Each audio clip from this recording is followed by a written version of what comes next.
تو اس حوالے سے فرسٹ ایک آفس ہے, اس میں لوگ کام کر رہے ہیں, اور اگر ایک پیشنٹ بیمار ہوا ہے, ان کا کولیگ پھر وہ واپس آتے ہیں, ہم اسی کو توقع کرتے ہیں کہ اب اتنی چھٹیاں کر کے آ گیا تو بھی ٹھیک ہوگا, لیکن وہ ٹھیک پراپر نہیں ہوتا. اس میں ہمیں کس طرح سپورٹ کرنی چاہیے؟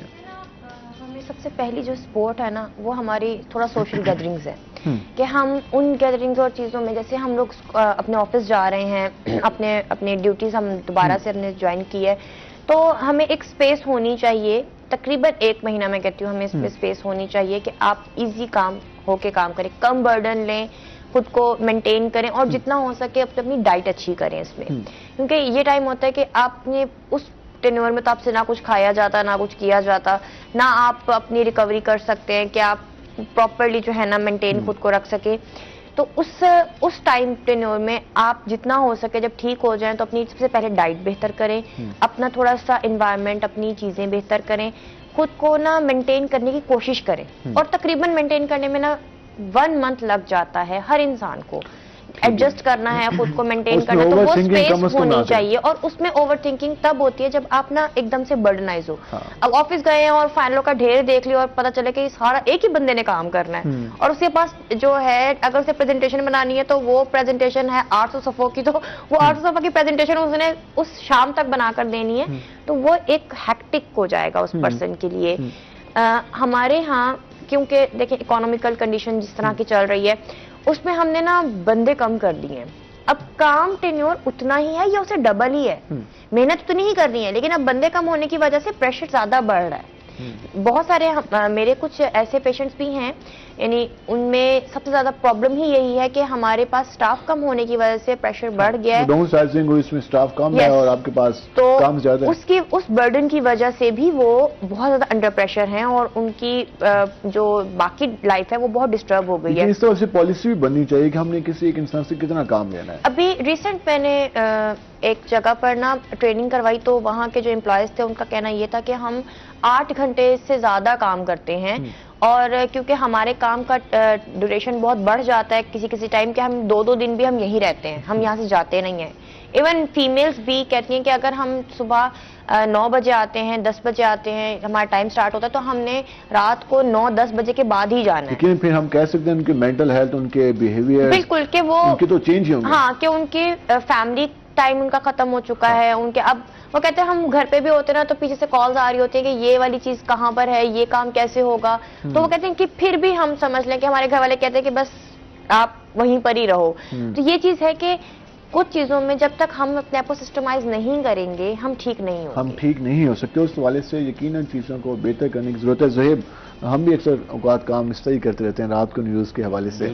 اچھا, کامرس کے حوالے سے بات کریں تو تھیلیسیمیا کے جو پیشنٹ ہیں ان کے حوالے سے کہا گیا کہ چیمبر آف کامرس اس حوالے سے کیمپ بھی لگائے گا, اویئرنیس کمپین بھی ہوگی, ان کو ہیلپ کے حوالے سے بھی. تو کتنا کام کر رہا ہے چیمبر آف کامرس تھیلیسیمیا کے پیشنٹ کے حوالے سے؟ دیکھیں, چیمبر آف کامرس ہمیشہ سے اسی طرح کے جو ہے انیشیٹ لیتا رہتا ہے. ابھی ریسنٹلی ایک اویئرنیس سیمینار کا انعقاد کیا گیا ہے چیمبر آف کامرس کے پریزیڈنٹ میاں راشد اقبال کی جانب سے.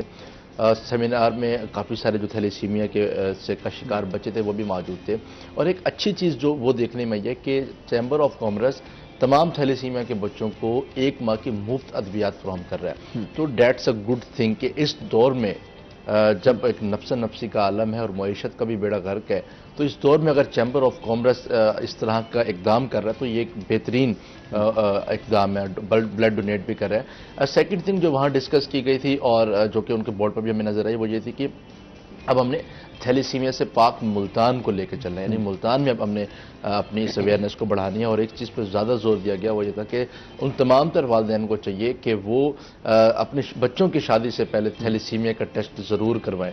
تو یہ ایک اچھی چیز ہے, اس سے جو ہے بیماریوں کو کنٹرول کر پنجاب سکتے بھی ہیں. قانون سازی بھی کر چکی ہے, اس میں کہا گیا کہ نکاح سے پہلے اس طرح تاکہ وہ تھیلیسیمیا سے بچاؤ کے حوالے سے چیزیں مینج کی جا سکیں. تو اس سے یہ ہے کہ ہم تھیلیسیمیا کو کنٹرول کر سکتے ہیں. میں تو یہ کہوں گا کہ تھیلیسیمیا کو ٹیسٹ کرا رہے ہیں, سائیکالوجی کا ٹیسٹ بھی جو ہے وہ ضروری ہونا چاہیے. اس وقت جو حالت کیسز بڑھ رہے ہیں کورٹس میں, جو کیسز بڑھ رہے ہیں ڈیورس جو حالت ہے ڈیورس کی, تو یقیناً کیسز بڑھ رہے ہیں, لیکن معاشرتی جو اس وقت حالت ہے, اکانومی کی جو صورتحال ہے, جابس کے حوالے سے کنڈیشن ہے, تو پھر تو کسی کی شادی نہ ہو.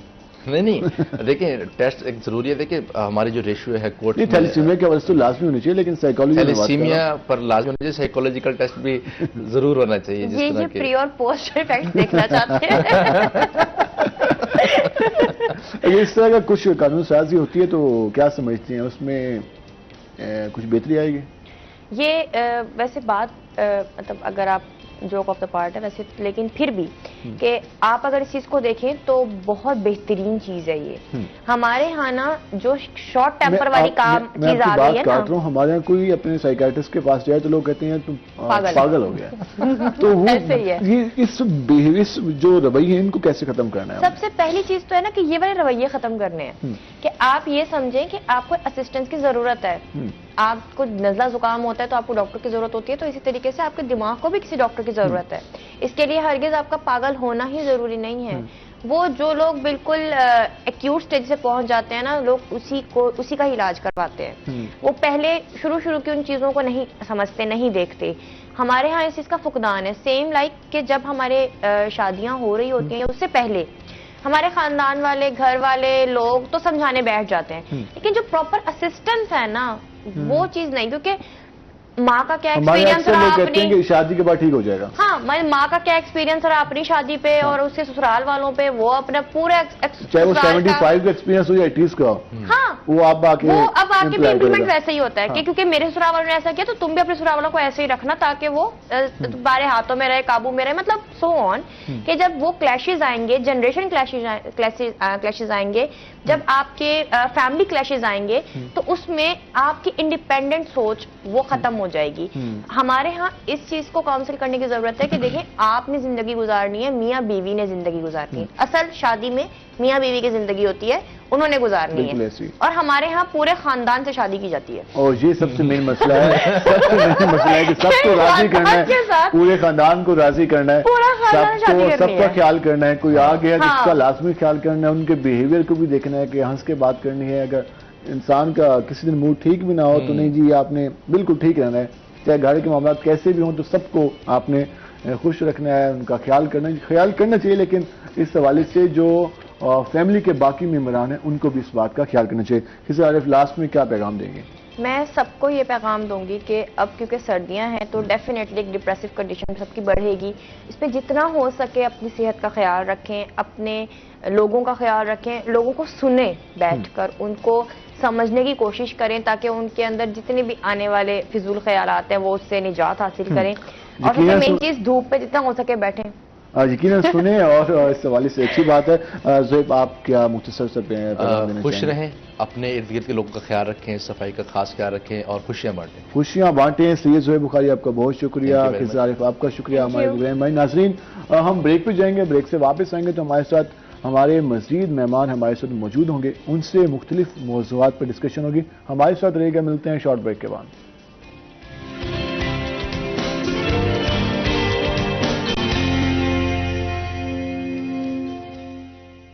ویلکم بیک ناظرین. جس طرح ہم نے آپ کو بتایا تھا کہ جب بریک سے واپس آئیں گے تو ہمارے ساتھ ہمارے نئے مہمان موجود ہوں گے اور ہم نئے مہمانوں سے مختلف موضوعات پہ بات کریں گے. ایک اور چیز جو ہم اکثر دیکھتے ہیں, ہم اگر جنوبی پنجاب کے اپنے خطے کی بات کریں تو کلچر کے حوالے سے بات کریں تو کافی ریچ ہے. کلچر میں ایک تو ثقافت ہم دیکھتے ہیں, ہمارا اوڑھنا, ہمارا بیٹھنا, ہماری رسم و رواج, اس کے ساتھ ساتھ کھیل جو ہمارے روایتی کھیل ہوتے ہیں اس کے حوالے سے بھی ہم دیکھتے ہیں کہ ہم دیہات میں جائیں تو کبڈی کے مقابلے ہوتے ہیں, والی بال نوجوان کھیلتے نظر آتے ہیں. اور اس کے علاوہ جو پرانے گیمز ہیں اگر ہم اپنے بزرگوں سے سنیں تو وہ بھی ہمیں بتاتے ہوئے نظر آتے ہیں کہ ہمارے یہاں یہ گیمز ہوتی تھی. لیکن اب اکثر ہم نوجوانوں کو دیکھتے ہیں کہ وہ ڈسکشن کرتے ہیں پب جی میں کیا ہو رہا ہے, موبائل گیمز کون سی آ رہی ہیں.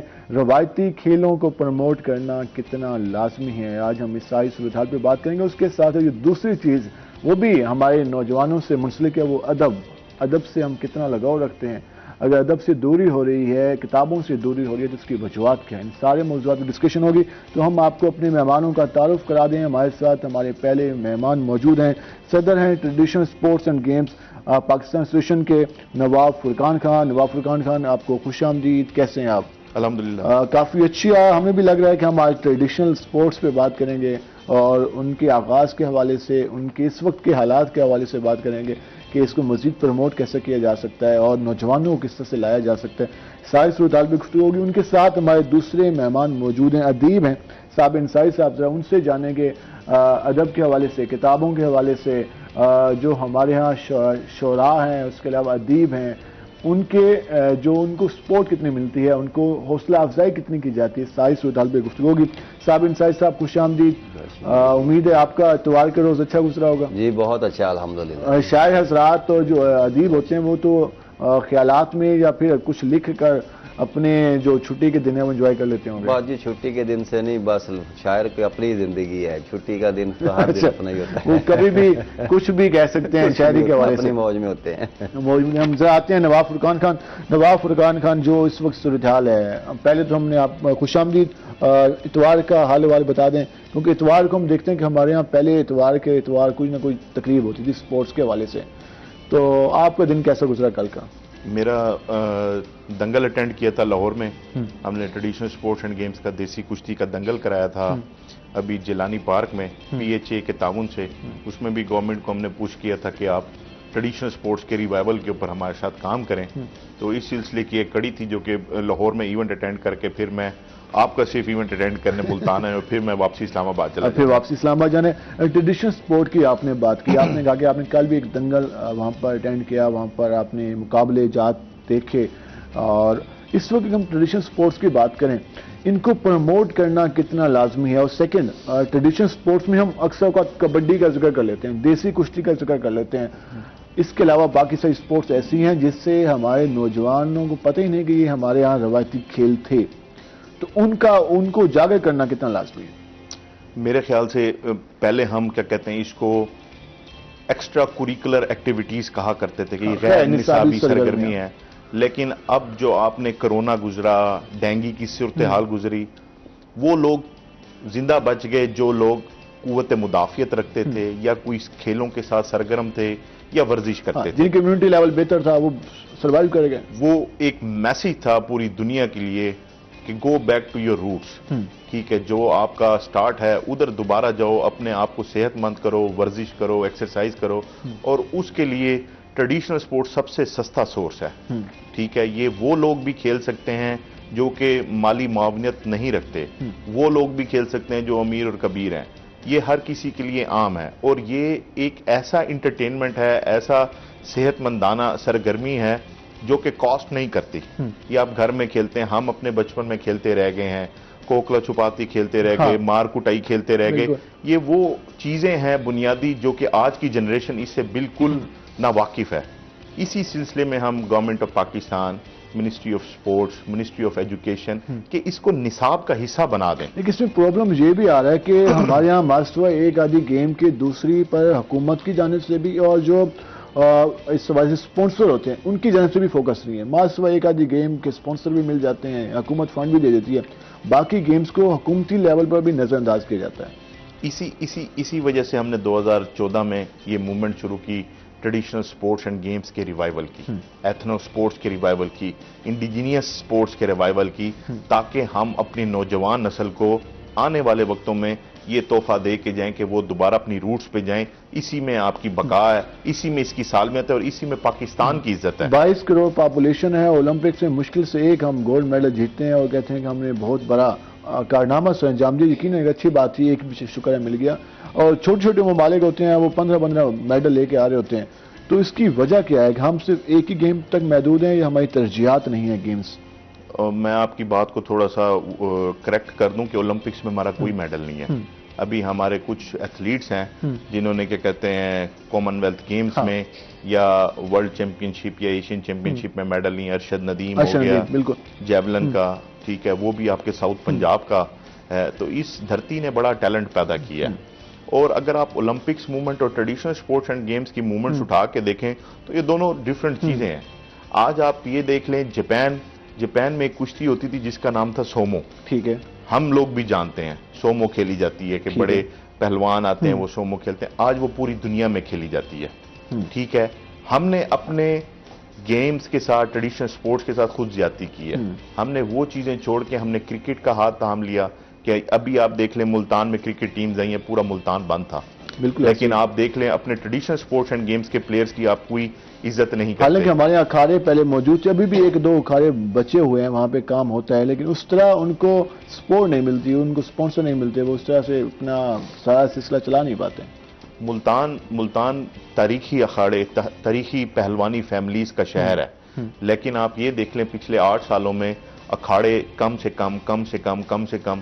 یہی وجہ کہ ٹریڈیشنل سپورٹس کی کسی نے سرپرستی کی نہیں. گورنمنٹ آج آپ اٹھا کے دیکھ لیں سپورٹس پالیسی ہی نہیں ہے. ٹھیک ہے, ہم لوگ کیا کہتے ہیں, جب گورنمنٹ کے پاس جاتے ہیں وہ کہتے ہیں ہم اس پہ ورک کر رہے ہیں. اس پہ کون سا ورک ہو رہا ہے جو 8 سال لگ گئے ہیں آپ کو سپورٹس پالیسی نہیں بنا سکے آپ ٹریڈیشنل سپورٹس کی. اور ہر ڈسٹرکٹ اور ڈویژن میں ڈویژنل آفیسر بھی موجود ہیں اور اس کے علاوہ چیزیں, لیکن سپورٹس کے حوالے سے پراپر میکنزم نہیں ہے. سپورٹس کے حوالے سے ہم سکولز کو انوالو نہیں کر رہے, ہم اپنے کالجز یونیورسٹیز کو انوالو نہیں کر رہے. ہم شاید اپنے جو ہمارے نوجوان ان کو کتابی بچے تو تیار کر رہے ہوں گے شاید, لیکن سپورٹس کے حوالے سے ہم بہت دور نظر آ رہے ہیں. ذرا ہم ادب کے حوالے سے بات کریں گے. صابر انصاری صاحب, سنائیں حال چال, کیسے ہیں آپ؟ اللہ پاک کا کرم. ندی صاحب اللہ پاک. ماشاء اللہ. ادب کے حوالے سے بات کریں تو اس وقت ہم دیکھ رہے ہیں کہ کتابوں کی طرف ہمارے نوجوانوں کی دلچسپی کم نظر آتی ہے. اب تو سلیبس کی طرف بھی کم نظر آتی ہے, باقی تو کتابیں ہسٹوریکل, اس کے علاوہ ریلیجن کے حوالے سے اور اس کے ساتھ ساتھ پولیٹیکل جو بکس ہیں اس طرح بھی ہمارے نوجوانوں کا لگاؤ نہیں ہے بک ریڈنگ کی طرف. اس کی وجہ آپ کیا سمجھتے ہیں؟ کیا ایسے چلتا رہے گا؟ اگر ہمارے یہاں جو ہم کہتے ہیں 65% نوجوان اگر یہ ادب سے دور ہوں گے تو پھر ہم کیا دیں گے اپنے معاشرے کا؟ سب سے پہلے میں روہی نیوز چینل کا شکر گزار ہوں جو تمام طبقات فکر کی عمدہ نمائندگی کر رہا ہے اور اس ہمارے بصیرت کی توانا آواز ہے, اور شکر گزار بھی ہوں کہ عوام تک رسائی فراہم کی. بہت اچھی بات کی آپ نے. یہ بڑا سلوکتا سوال ہے کہ کتابوں سے دوری. سب سے اہم جو بات ہے کہ کتاب جو ہے بک یعنی وہ فیس بک پر چلی گئی ہے. ہاں یہ ٹھیک ہے نا جی, وہ ریڈنگ تو ہے مگر طریقہ کار تھوڑا سا چینج ہو گیا. ہمارے جو نوجوان ہیں ان کو ادب جو ہے وہ موبائل پر, نیٹ پر دستیاب ہے, اور کتابیں پڑھنے کا جو رجحان ہے وہ بھی اسی وجہ سے کم ہوا. اور دوسرا مہنگائی کا عالم ہے, کتابیں خریدنے سے بھی گریزاں ہیں لوگ. اور دوسری ایک اور اہم بات جو ہے یہ ہے کہ ہماری جو لائبریریز ہیں ان پر بھی توجہ نہیں ہے, نہ گورنمنٹ کی توجہ ہے. اگر گورنمنٹ اچھے طریقے سے وہاں فیسیلٹیز سہولیات دیں تو وہاں ریڈنگ کے لیے نوجوان نسل جو ہے وہ جا سکتی ہے. ہم جب جاتے تھے آج سے 10-12 سال پیچھے جائیں تو لائبریریوں میں لوگ ریڈنگ کرتے نظر آتے تھے. اب جائیں حالت دیکھیں کتابوں کی تو وہ دیمک لگی ہوئی ہے جناب, اتنی گرد و غبار ہے. ای لائبریری کا بھی سلسلہ شروع ہوا لیکن اس طرح اس کو پروموٹ نہیں کیا گیا. ای لائبریری کو پروموٹ نہیں کیا گیا. وہاں میں اکثر پروگرام بھی کراتا ہوں, مشاعرے بھی کرواتا ہوں. وہاں پر بہت سارے جو ہے وہ مسائل ہیں جس کی وجہ سے ہم ادب کو صحیح طریقے سے پروموٹ نہیں کر پا رہے. ایک تو گلہ ہمارا نوجوانوں سے ہے کہ ادب کے کتابوں کی طرف لگاؤ نہیں ہے. دوسری جانب ہمارے ہاں یہ بھی ایک ایشو ہے کہ ہمارے ہاں اس طرح کتابیں لکھی بھی نہیں جا رہی, اس طرح شاعری ہو بھی نہیں رہی. اس وجہ سے بھی لوگ تھوڑا دور جا رہے ہیں. صاحب بڑی اچھی بات کی آپ نے. کتابوں پر میرٹ نہیں ہے. بے وزن شاعری جسے عروض سے ہٹ کر کہا جاتا ہے, یہ ایک ضابطے کا نام ہے. اور ہمارے شاعر تو اکثر وہ واہ واہ ایسے کرتے نظر آتے ہیں, وہ ٹک ٹاک آ گئی ہے, پیچھے میوزک چلا دو بیک گراؤنڈ میں, اور شاعر کوئی دوست نوازی. آپ مشاعرہ ہو رہا ہے نا, وہ دیکھیں میرا دوست ہے, میرا واقف کار ہے, اس کو داد دینی شروع کر دیتے ہیں, چاہے وہ جیسا بھی ہے. بے وزن شاعری پہ بھی داد دیتے ہیں, اور کوئی اچھا شعر بھی کہتا ہے تو پھر وہ جیلسی ہوتی ہے دوسرے کو, ہم داد دیں گے تو یہ اچھا شعر ہے. وہ وہاں بھی پرابلم ہے. دونوں طرف سے یہ چیز چل رہی ہے مشاعروں میں. اور وہ گورنمنٹ جو ہے میں اس سلسلے میں دیکھیں یہاں پر ای لائبریریز پر بھی فیس لگا دی گئی ہے. ملتان جو ہے یہ ٹی ہاؤس ہے, اس کی جو باڈی بنی ہوئی ہے انہوں نے شاعروں ادیبوں کو اور ادبی تنظیموں کو اعتماد میں لیے بغیر اس کی فیسوں میں اضافہ کر دیا. جب آپ نے یہ ادب کے فروغ کے لیے ملتان ٹی ہاؤس بنایا ہے تو اس کا فیس عائد کرنے کا کیا تک بنتا ہے؟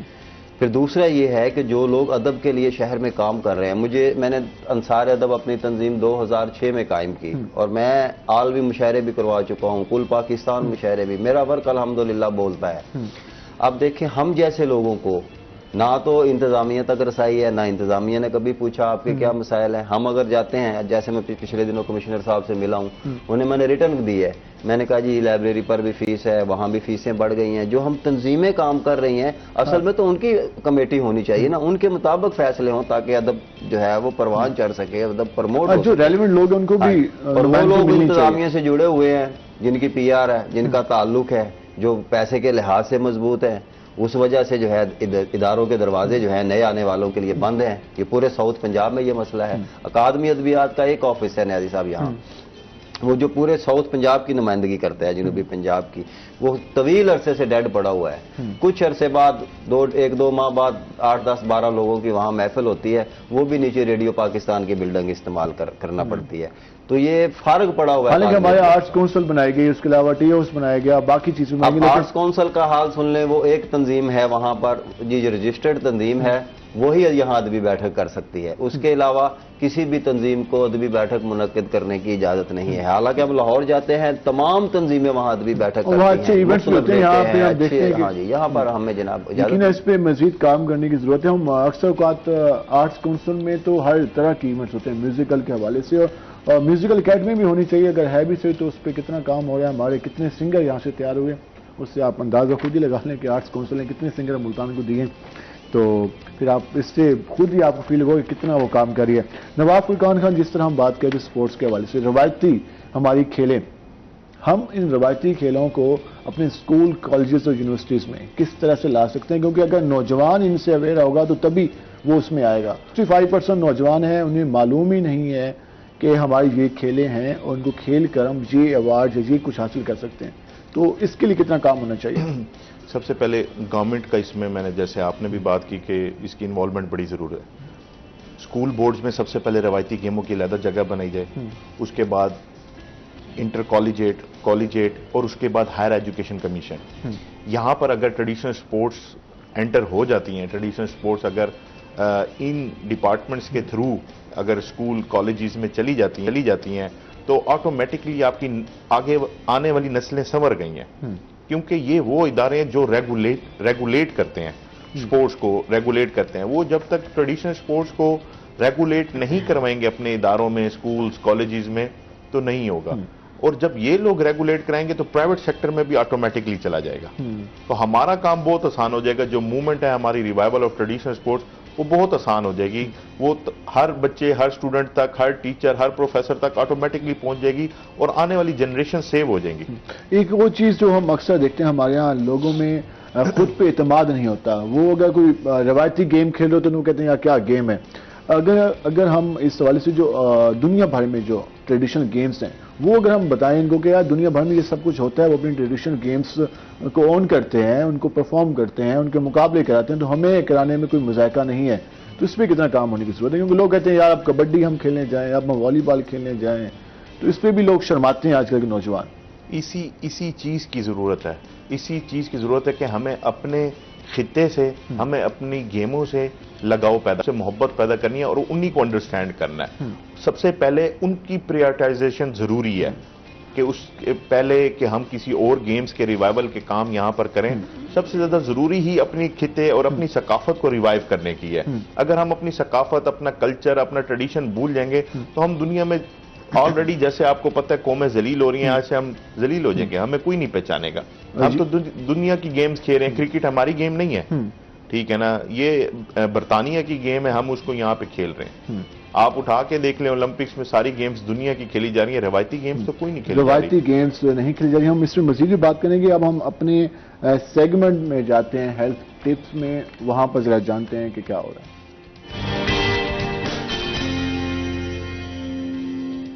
ناظرین، جس طرح اپنے سیگمنٹ میں آئے تو اگر ہم بات کریں تو الائچی کے حوالے سے آج اگر ہم بات کریں گے، الائچی کا استعمال ہم روزمرہ روٹین میں بھی کرتے ہیں. اگر ہم اس کا استعمال کریں اپنے کھانے پینے میں تو یہ ہمیں کافی زیادہ فائدہ مند ہماری صحت کے لیے ثابت ہو سکتا ہے. الائچی کے اگر ہم فوائد کی بات کریں، اس کے علاوہ اقسام کی بات کریں تو ہمارے یہاں دو طرح کی الائچیز ہیں. جس طرح ایک سبز الائچی جسے چھوٹی الائچی کہتے ہیں، اسی کالی الائچی عموماً ہم کھانے میں بھی استعمال کرتے ہیں، اپنے قہوہ، چائے وغیرہ میں بھی استعمال کرتے ہیں. اس چائے میں استعمال کریں تو یقیناً اس کا ٹیسٹ کافی مزیدار ہوتا ہے. اگر ہم فوائد کی بات کریں تو جو لوگ زیادہ موٹاپے کا شکار ہیں اگر وہ اس کا استعمال کریں تو موٹاپے میں یقیناً کمی ہوگی. اس کے علاوہ خون کی کمی کے حوالے سے جو لوگ مبتلا ہیں وہ بھی اگر الائچی کا استعمال کریں تو ان کے لیے کافی بہتر ہو سکتا ہے.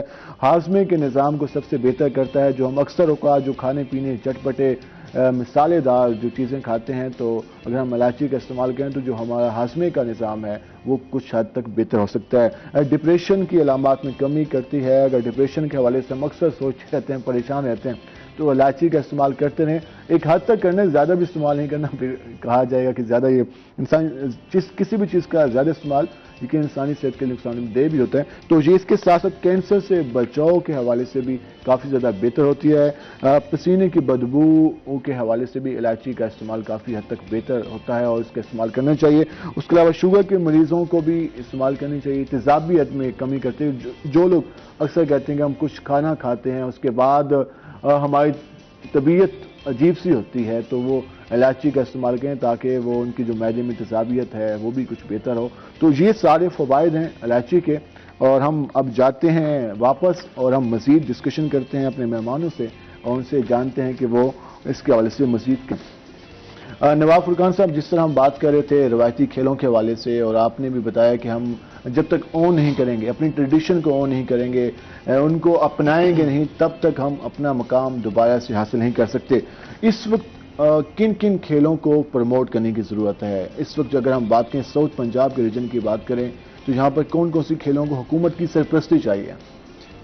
دیسی کشتی ہماری اولین ترجیح ہے. یہ ہمارا وہ ٹریڈیشن ہے جو کہ بر صغیر میں شاید صرف انڈیا اور پاکستان میں رہ گیا. ٹھیک ہے, اس کے علاوہ حالانکہ لوگ کافی پسند کرتے ہیں, ہزاروں کی تعداد میں لوگ دیکھنے آتے ہیں. آپ آج پوری اولمپکس کرا دیں لاہور میں کوئی بندہ نہیں آئے گا. ایک دیسی کشتی کا میلہ کرا دیں آپ, وہاں پہ آپ کو 50,000 بندہ مل جائے گا. نہ کوئی ایڈورٹائزمنٹ, نہ کوئی پیسے آپ سپینڈ کریں گے مارکیٹنگ پہ, نہ کچھ. اس کے علاوہ بھی آپ دیکھ لیں گے کہ لوگوں جوش و خروش ہوگا, لوگوں کے چہرے پہ خوشی ہوگی. جو کھلاڑیوں کو اپنی جیب سے پیسے دے رہے ہوتے ہیں ایسی ہے کھلاڑیوں کو کہ آپ نے اچھا مقابلہ کیا ہے, اچھا کھیلا ہے, تو اس پہ بھی لوگ سپورٹ کر رہے ہوتے ہیں. آپ یہ دیکھ لیں, میں 2018 میں اپنی آخری کشتی لڑا ہوں اور میں بھاولپور میں بہت زیادہ کشتیاں لڑوں. 500 روپے ٹکٹ لگا کر بھی لوگ مجھے دیکھنے آتے تھے اور اسٹیڈیم میں جگہ نہیں ہوتی تھی, شائقین کی جگہ نہیں ہوتی تھی, لوگ دیکھنے آتے تھے. میاں والی میں ہمارے اس طرح مقابلے کافی ہوتے ہیں کشتی کے حوالے سے اور وہاں پر پورا شہر خالی ہو جاتا ہے اور لوگ کبڈی دیکھنے جاتے ہیں. ایسی ہے. یہاں پر کیا ہوتا ہے, اگر آپ یہاں پہ بیل دوڑ کروا دیں نا کہیں پہ تو پولیس آ کے وہاں پہ 1-5 کر دیتے ہیں, چلو جی بھاگو یہاں سے. ہاں, وہ الزام لگا لیے جوا. ہاں, آپ کا ٹریڈیشن جب تک سرپرستی نہیں آئے گی تو یہ گیمز تباہی کی طرف جا رہے ہیں اور مزید جائیں گے. حالانکہ کتنا انٹرسٹنگ گیم ہوگا کہ بیلوں کی دوڑ ہو رہی ہو, لوگ دیکھ رہے ہوں. اس کی صرف اگر ہم ٹی وی پہ بھی ٹیلی کاسٹ کر دیں تو وہ اتنی زیادہ اس کی ریٹنگ آئے گی تو اس سے اچھا گیم نہیں ہو سکتی. آپ اٹھا کے دیکھ لیں ریٹنگز, آپ کے کبڈی کے دیسی کشتی کے پلیئرز کی اٹھا کے دیکھ لیں ریٹنگز, آج بھی کیا کہتے ہیں آپ کے کرکٹرز سے زیادہ ہیں. آپ بے شک اٹھا کے دیکھ لیں, اور دنیا میں جتنا پیسہ کبڈی اور دیسی کشتی کے آپ کے پلیئرز کماتے ہیں اتنا آپ کا کرکٹر بھی نہیں کماتا. نہ تو ان کو اس طرح اشتہارات ملتے ہیں, نہ تو باقی چیزوں پر بالکل آتی ہے, لیکن وہ لوکل لیول پہ عوام میں مقبول ہوتے ہیں. جیسے صاحب ان کی اپنی فین فالوئنگ ہے, ان کی بہت بڑی فین فالوئنگ ہے اور ان کی چاہت کا لیول ایک اولمپکس یا ٹریڈیشن اس کے کرکٹ سے بہت زیادہ ہے اور لوگوں میں چاہت. آپ یہ دیکھ لیں ہمارے دیسی دنگل ہوتے ہیں یا دیسی میلہ جات ہوتے ہیں ٹریڈیشنل جتنے بھی ہوتے ہیں, مجھے بتائیں وہاں پہ ایک میڈیا والا موجود ہوتا ہے؟ نہیں. صرف اور صرف لوکل پبلک اپنا اٹھا کے کسی نے ٹک ٹاک پہ ڈال دیا, کسی نے فیس بک پہ ڈال دیا اور ملین فالوورز اور ملین ویوز ہو گئے. یہی میڈیا اگر وہاں میلہ جات پہ جائے ٹریڈیشنل سپورٹس آف ریوائول کے کام کے سلسلے میں صرف وہ میلہ جات کو شوٹ کرنا شروع کر دے, آپ کی گورنمنٹ بھی آپ کی پبلک بھی دوبارہ سے وہ بیک ٹو روٹ چلی جائے گی. صرف ہر کسی کا ایک چھوٹا چھوٹا رول ہے اس دنیا میں نا, اور ہر کوئی اگر اپنا رول پلے کرے اور میڈیا کے ویوز بھی بڑھیں گے. بالکل میڈیا کے بھی ویوز بڑھیں گے کیونکہ ان کو دیکھنے لاکھوں لوگ آتے ہیں, لاکھوں لوگ آتے ہیں ان لوگوں کو. حالانکہ اولمپکس آپ یہ دیکھ لیں کہ اولمپکس کرانے کے لیے نیکسٹ ملک کی ووٹنگ ہی نہیں ہے. وہ کہتے ہیں جس ملک میں اولمپکس جاتی ہے وہ اس ملک کا خزانہ خالی ہو جاتا ہے. کیوں؟ کیونکہ عوام ہی نہیں دیکھنے آتی. فیفا ورلڈ کپ لینے کے لیے لوگ ترس رہے ہیں, ملک لائنوں میں لگے ہوئے ہیں, وہ کہتے ہیں ہمیں جی فیفا ورلڈ کپ دے دیں, کیونکہ فیفا ورلڈ کپ جس ملک میں جاتا ہے وہ اس ملک کی اکانومی کو بوسٹ کر دیتا ہے. بالکل, انویسٹمنٹ وہاں پہ آتی ہے, سارا کچھ. ہم مزید بھی بات کریں گے اور جب بریک سے واپس آئیں گے تو ہم ادب کے حوالے سے بات کریں گے, شاعری کے حوالے سے بات کریں گے. اور اس حوالے سے جو اس وقت صورتحال ہے، جو ہم نے گلہ بھی سنا صابر نسائی صاحب کا کہ ملتان میں اس حوالے سے اس کو پروموٹ نہیں کیا جا رہا، جو شعراء ہیں، ادیب ہیں، ان کو اس طرح جگہ نہیں دی جا رہی جو حکومت کے سرپرست ادارے ہیں، تو اس پہ بھی ہم بات کریں گے. ہمارے ساتھ رہے گا، ملتے ہیں شارٹ بریک کے بعد.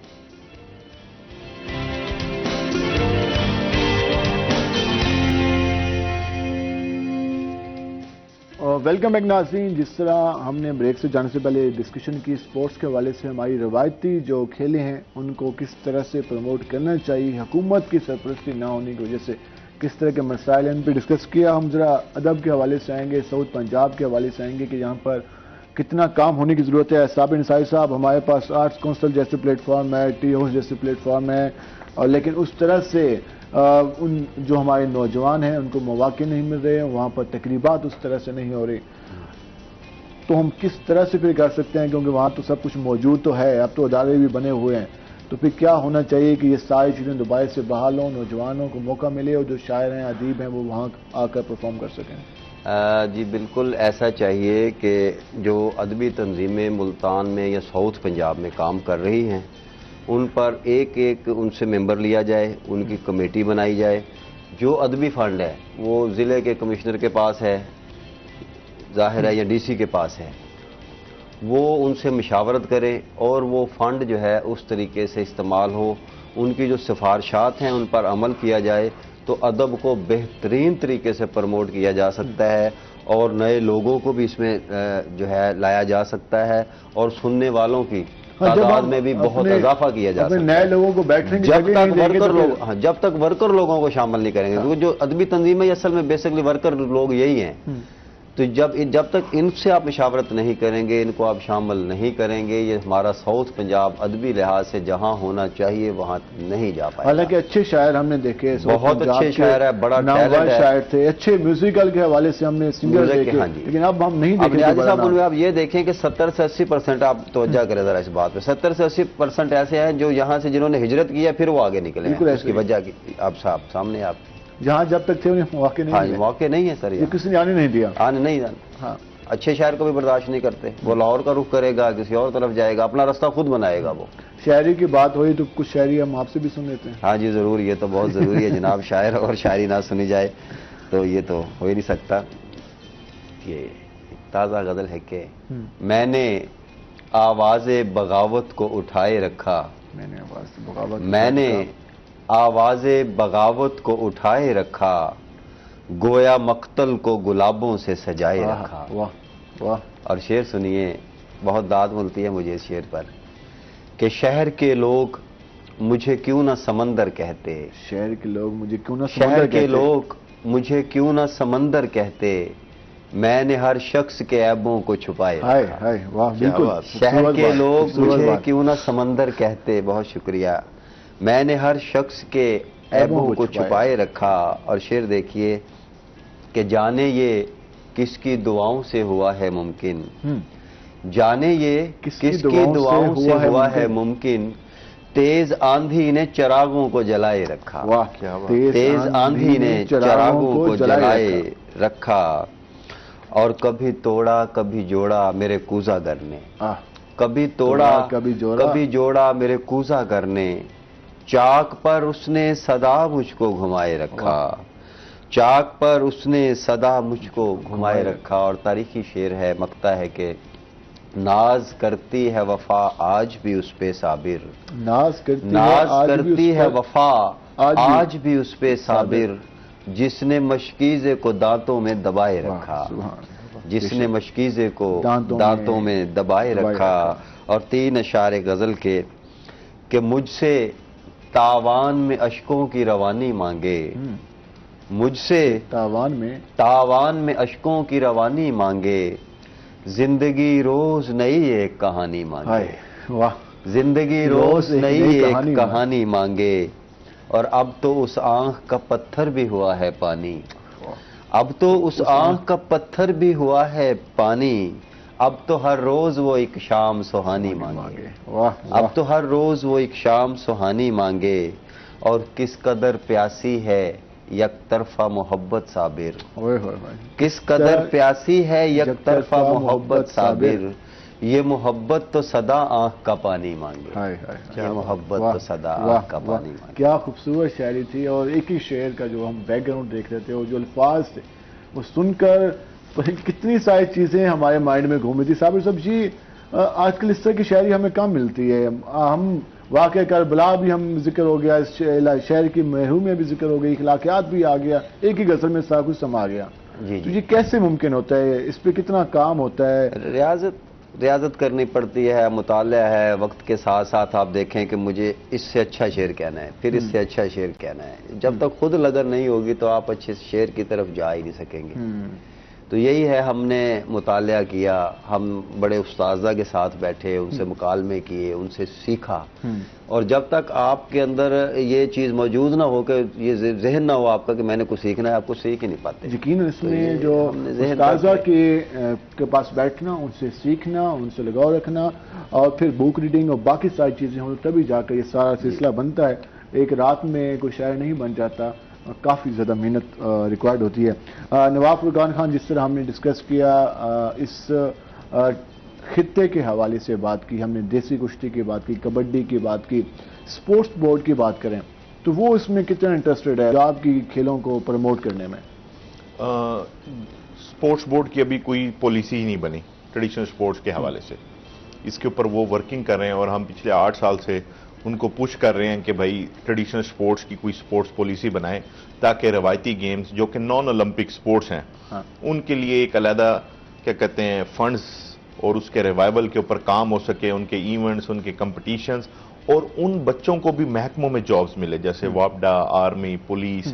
یہ ڈپارٹمنٹس ہیں جو کہ ہائرنگ کرتے ہیں ٹریڈیشنل اسپورٹس مطلب اور گیمز کے پلیئرز کو. اسی طرح ٹریڈیشنل سپورٹس کی بھی ہائرنگ ہو، ان کو بھی ریکگنیشن ملے، ان کے بھی ایک اکانومی سرکل چلے تاکہ وہ اپنی گیمز کو مزید بہتر کر سکیں. یقیناً آپ بار بار یاد دہانی کراتے ہوں گے اسپورٹس بورڈ کو کہ پالیسی بنائیں، اور ہر بار جواب آتا ہوگا کہ پالیسی بن رہی ہے. تو یہ سوال سن کر، یہ جواب سن کر پھر کیسا فیل ہوتا ہے؟ وہ اب میں آپ کو کیا بات بتاؤں کہ اب میرا جانے کو بھی دل نہیں کرتا، ٹھیک ہے نا. میں پچھلے 8 سال سے ان کو پوش کروں، لیکن میں نے گورنمنٹ کے ریسورسز کی طرف دیکھا ہی نہیں. اگر میں ان کی طرف دیکھتا تو کام چلنا ہی نہیں تھا. ٹھیک، یہ تو بھلا ہو، ہم خود آئی ٹی انجینئر تھے، ہم اپنی آئی ٹی کی جو ایکسپورٹ کرتے ہیں اس کی ہم آمدنی میں سے 2% ہماری جو اپنی کمپنی ہے وہی ٹریڈیشنل سپورٹس کے ریوائول کے اوپر لگا رہی ہیں. ہم سارے یار دوست، وہ مطلب ہم سارے آئی ٹی فیلوز تھے، تو ان ساروں نے مل کے ان کہا کہ Furqan is doing a good movement, let support ہم نا. تو سب مل کے اب اس کو کیا کہتے ہیں پرائیویٹ طور پہ ہی، تاکہ کوئی چیز رکے ہی نہ. اور 365 ڈیز آف دا ایئر ایک دن بھی ایسا نہیں ہے جو ہمارا خالی جاتا ہو جس میں ہم نے میٹنگ نہ کی ہو یا کوئی ایونٹ نہ کیا ہو پاکستان کے کسی کونے میں. مسلسل اس پہ محنت جاری ہے اور ورکنگ کی جا رہی ہے. اس میں پھر پبلک کا رسپانس کیسا آتا ہے؟ جب بھی آپ، جس سے آپ نے کہا کہ لاہور میں ہم نے دنگل کرایا، وہیں سے آپ آ رہے ہیں، ساؤتھ میں اس حوالے سے کوئی ایونٹس ہوتے ہیں، پبلک کا رسپانس کیسا ہوتا ہے؟ لوگ کس طرح سے سراہتے ہیں جب آپ گراؤنڈ، میں نے ویڈیو دیکھی جب آپ گراؤنڈ میں آئے تو لوگ ڈھول کی تھاپ پر کافی زیادہ سپورٹ کر رہے تھے، خوش ہو رہے تھے. ایسے ہی ہے. تو یہ جو ایک رسپانس ملتا ہے، ایک اس میں کیفیت کیا ہوتی ہے اس وقت؟ اٹس لائک کہ نا آپ کا ورک جب آپ کرتے ہیں نا، جیسے ہمارے ادیب صاحب بھی ساتھ بیٹھے ہیں، فار ایگزامپل یہ شاعری کرتے ہیں، if he is not appreciated, مطلب شاباش نہیں ملتی، یہ ڈاؤن ہوں گے، یہ مطلب محنت اور نہیں کریں گے، یہ ڈاؤن ہوتے جائیں گے کہ یار مطلب I am doing some thing for the community. ٹھیک ہے نا، یہ کوئی ایسی چیز نہیں ہے کہ جس سے آپ کما رہے ہیں، نہیں، یہ ایک ایسی چیز ہے، یہ سوشل کارپوریٹ ریسپانسبلٹی ہے. ٹھیک ہے نا، یہ آپ کی ریسپانسبلٹی ہے، میری ریسپانسبلٹی ہے کہ ہم نے یوتھ کو انوالو کرنا ہے ہیلدی ایکٹیویٹیز میں، نشہ سے بچانا ہے.